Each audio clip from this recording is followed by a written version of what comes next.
Judge గారు, కనిపించేది దృశ్యం, కనపడకపోయేది అదృశ్యం.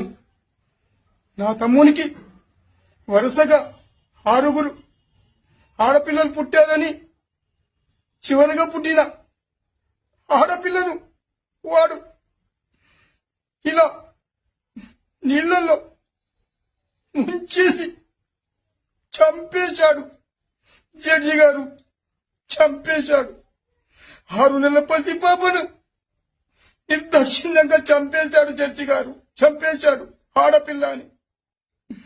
ఇప్పుడు వానికి ఏ శిక్ష వేయాలి జడ్జి గారు? ఏ శిక్ష వేయాలి?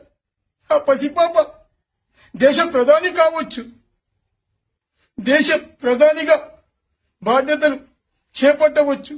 అలాంటి నా తమ్ముడైనటువంటి నీచుని మీరు ఉరిశిక్ష